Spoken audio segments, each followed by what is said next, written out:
exalted exercise. And discriminate between the energy requirements of steady state versus intermittent. Like it sounds like intervals, right? And then finally, describe basic training-induced adaptations and review direction. So we have bioenergetics. When you see the word bio, it's always the study of. So if you have an exam, the answer should probably be the study of. A little hint for you right there.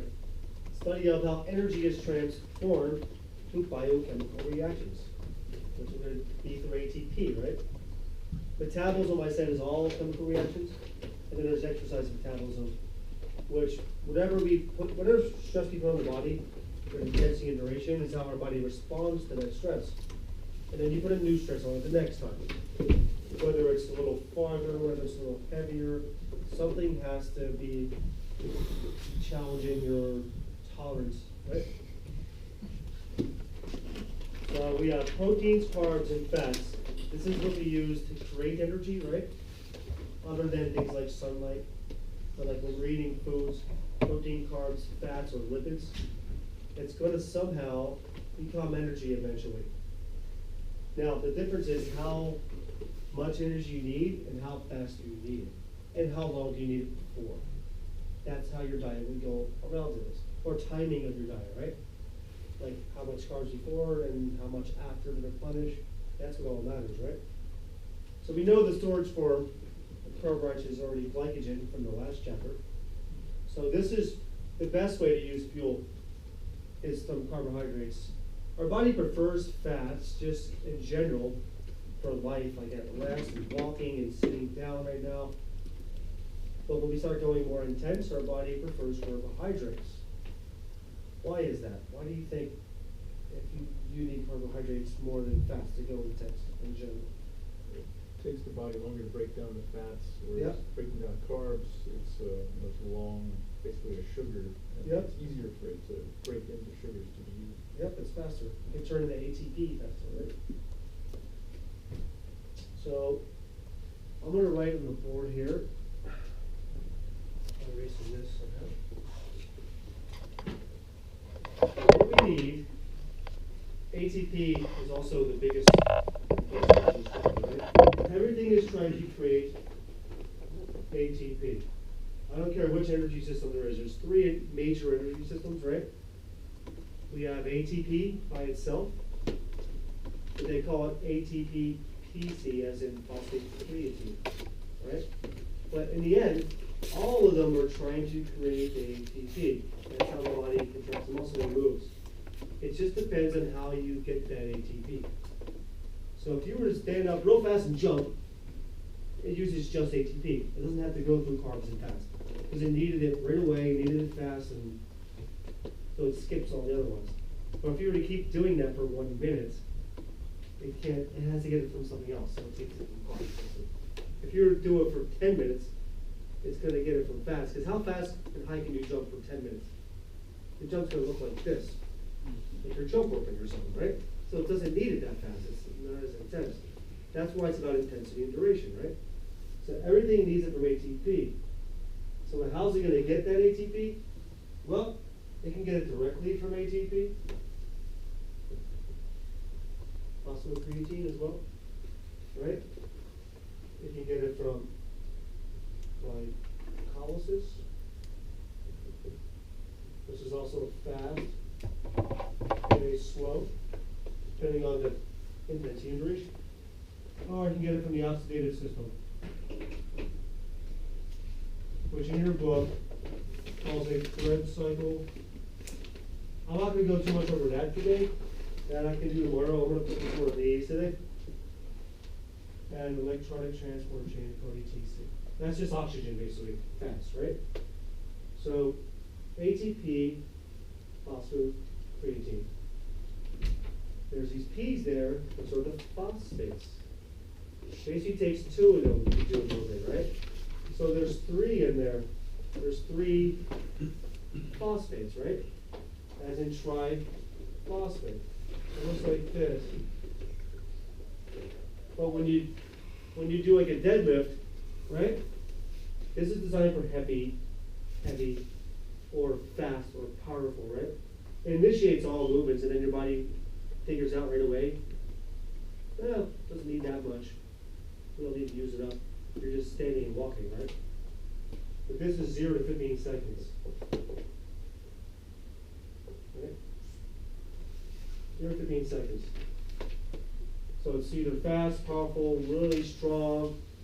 You're using this energy system when you're doing max deadlifts, 100-meter dash, 40-yard dash, jumping over a fence, stuff like that, right? So it goes like this. So we do a deadlift. Oh, you only have one phosphate left. Where do you get the next one from? Oh, let's steal it from creatine. Let's add another one. Now you have 2 again. That's how it works. The first ATP by itself only actually does about 2 to 4 seconds. The rest of it's coming from the creatine. It keeps stealing a P from the creatine, right? That's the most general way I can explain that to you. That's all you really need to know. So ATP is the first few seconds of a lift, maybe your first rep, maybe 2, and then it needs help. So it gets the phosphates from the creatine.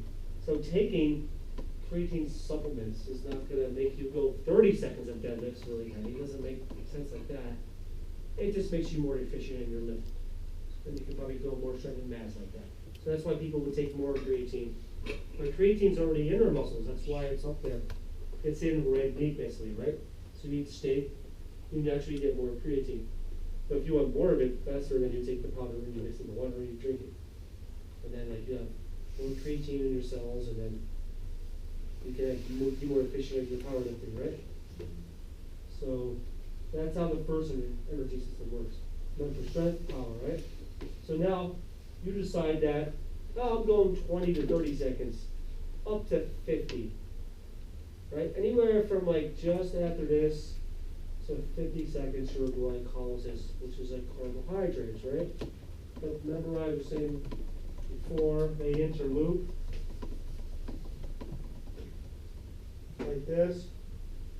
It's not like it starts and just stops, right? They kind of connect a little bit like that. And it's not like, oh, it went from this and shifted to that. Like you're doing a sprint and it went from ATP to right to the other one. Well, let's say if you knew you had to run like the entire football field and back, I'm pretty sure you're going to hold back a little bit if you knew you were going to do that, right? Because you know, like, oh, that's kind of far. That's like 200 something yards. Like, how am I going to run all the way up and back and run? And I'll be burned out halfway back. Unless you were a smart runner and you didn't know, and then you just burn out. So then the second half of it, you're just running really slow because you have no energy left, right? But if you knew, you would hold back a little bit. So you're not going to be depleting this anyway.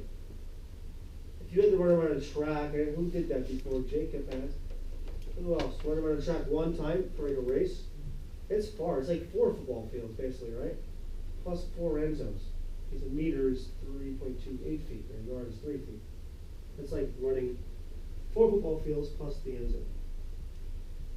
So that's far. You're going to go, I'm going to hold back a little bit until the last part of the race and kick it, right? So then you're going to be using this. Because the intensity is slightly lower. It's still high intensity, but you took the intensity down a little lower. So then you look at your chapter 1, where it is the phases, right? So you get the phases of 1 through 5, which you're going to be reading, right? So phase 4, which you'll find this answer on page 360 in your book. There's a chart there. What intensity would I use for phase 4? You can look on page 360. Or in the bottom left, there's a little chart there. And then this is all going to start making some sense. Yep. 85 to 100% of 1 rep max. Yep. 85 to 100% of, it says 1 RM, that means rep max. So you're taking whatever you think you can lift one time, as much as you can, and you're going to do 1 to 5 times, right? So you're going to lift bench press 1 to 5 times. 85 to 100% intensity. That's pretty high intensity. You're probably right in this. But it doesn't mean like when you're on your 5th rep, you could be like kind of interlooping a little bit, right? And it says it, because how much is it for phase 3?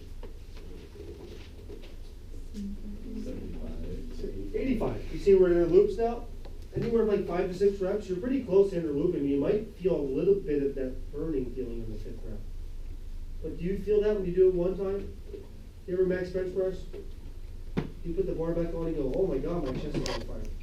It doesn't do that. It's either you can't lift it or you can.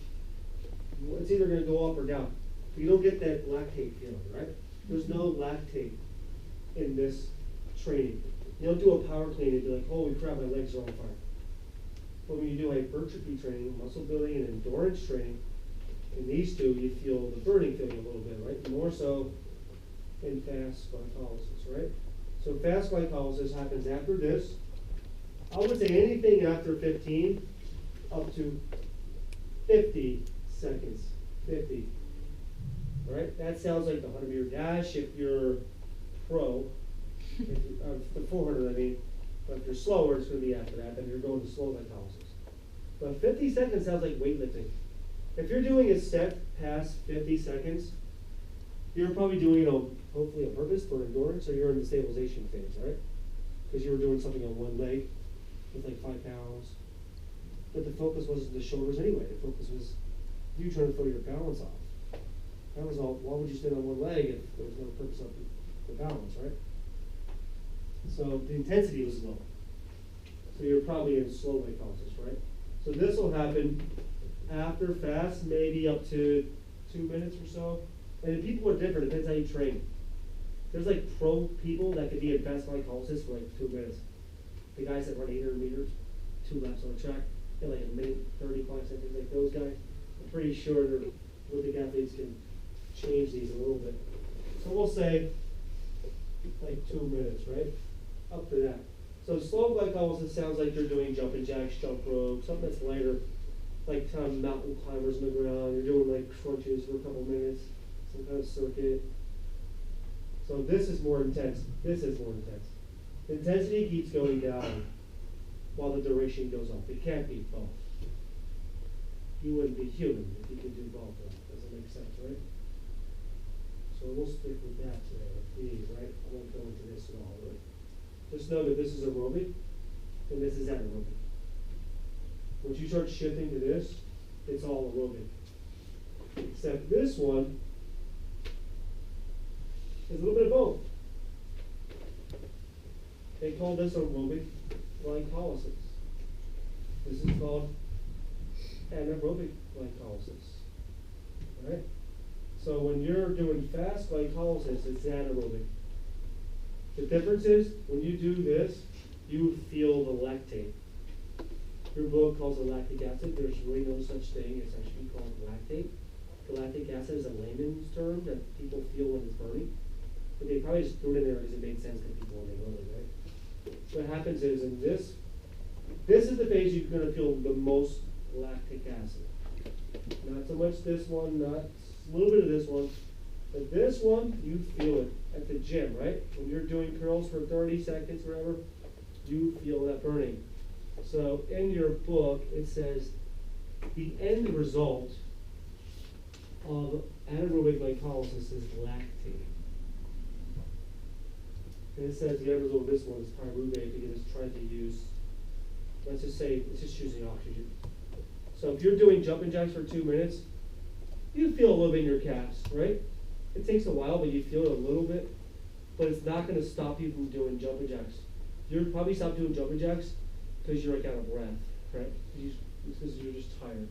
But if you're doing calf raises, heavy, the reason you can't get your heels up off the ground anymore because it was too heavy and the lactate built too fast, and then you have to take a break.